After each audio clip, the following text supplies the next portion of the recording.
Radio J. Le portrait psychologique.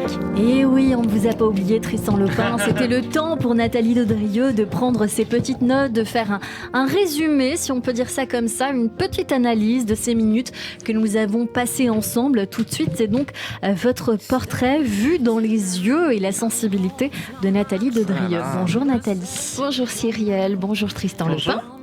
Ravie d'avoir assisté à cet échange très riche.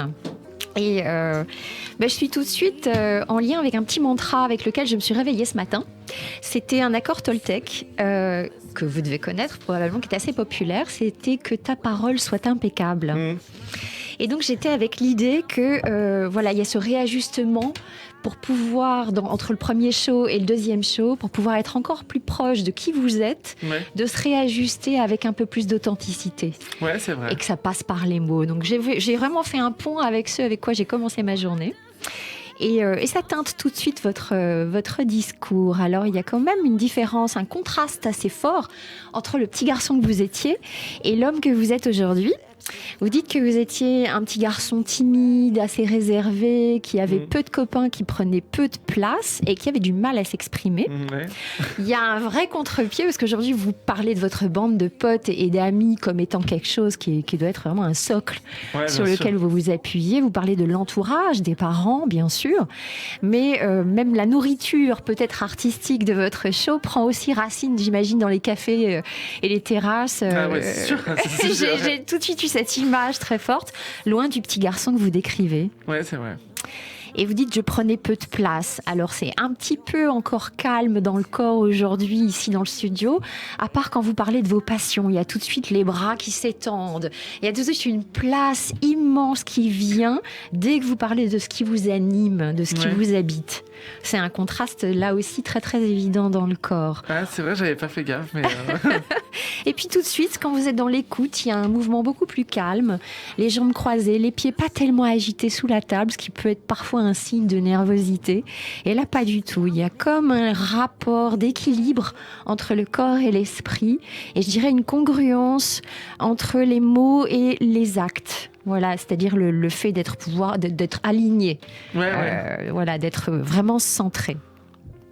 Il y a aussi un lien que j'ai fait entre l'idée de créer du lien avec son public, d'être à la fois intime, d'être ensemble.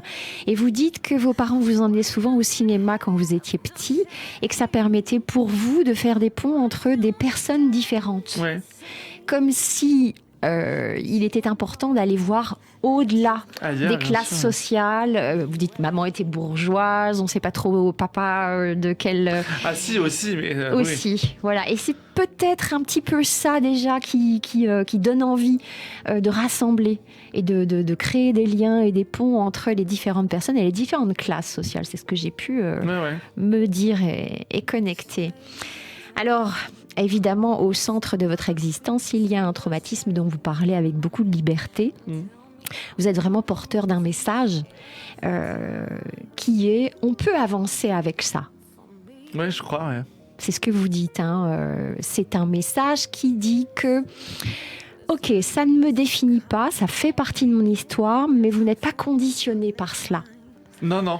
J'essaie de m'en détacher au maximum, ouais, bien sûr. Pour éviter la victimisation, bien sûr, mais aussi pour sortir de la culpabilité, de la honte et de tout ce qui pourrait s'en suivre comme type d'émotion, du genre la colère, le ressentiment. Vous mettez tout ça dehors avec toutes vos émotions et vous dites, vous vivez beaucoup les choses avec intensité. Alors ça peut faire de vous peut-être un hypersensible, très connecté, mais qui a besoin aussi de trouver ce dosage entre je garde aussi ce gap. Vous parlez du gap entre ce que je montre de moi, ce que les gens ont perçu comme image à l'extérieur et en même temps, en réalité, j'ai aussi un jardin. Ah, carrément, bien sûr, mais je pense que c'est très important. Ouais, en tout cas, chez vous, c'est très vivant, c'est très parlant. Il est évident que de ce petit garçon parfait, de cet ado lisse que vous avez voulu être, c'était des personnages qui étaient joués. Alors vous dites, je suis compliquée. Oui, c'est vrai qu'il y a encore cette part un petit peu floue, un petit peu obscure entre le fait de je sors du jeu que je jouais lorsque j'étais ado et pourtant je rentre dans le monde des jeux. Alors plus. C'est ce qu'on s'est dit. Et je suis au service des personnages et des histoires et j'ai besoin de me raconter et de peut-être défendre ou dénoncer mais d'une façon, par des biais cognitifs, par des biais ludiques, voilà, des choses et des sujets importants. Oui. Moi, ça m'a connectée aussi avec une petite citation de Carl Gustav Jung qui dit « Je ne suis pas ce qui m'est arrivé, je suis ce que je choisis de devenir ». Ouais, je pense que c'est vrai, de manière générale, pour les gens. Enfin, ça teinte toujours ce qui nous est arrivé, mais on choisit qui on veut être, ouais, je pense. Exactement. Alors, une façon de s'occuper de ça et d'en faire une thérapie artistique, créative et culturelle et partagée, il y a aussi le fait que vous dansiez sur scène. J'ai noté ça. Alors, il y a aussi ce que vous avez vécu et vous dites « J'écris à partir de ce dont je me souviens ». La mémoire, on le sait, elle est sélective, mais le corps, il a également une mémoire, les mémoires cellulaires.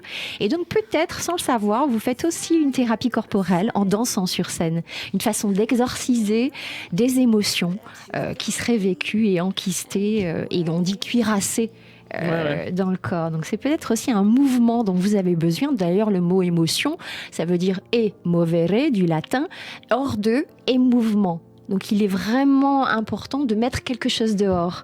Et c'est tout à fait ce que vous faites d'une façon naturelle, peut-être sans le savoir. Alors continuez à danser.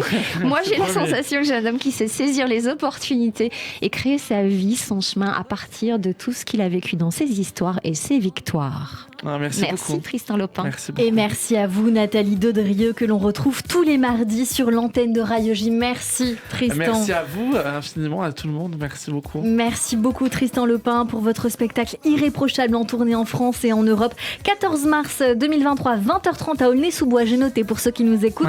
Et notamment le 18 mars à 20h30 à Aubervilliers. Bravo encore une fois de faire ces petites et grandes salles pour donner la chance à toutes et à tous de venir vous voir. Vous serez aussi de retour à Paris à l'Européen du 10 octobre au 27 décembre 2023, tous les mardis et mercredis à 21h30. Merci pour cet échange encore une fois. Merci à vous.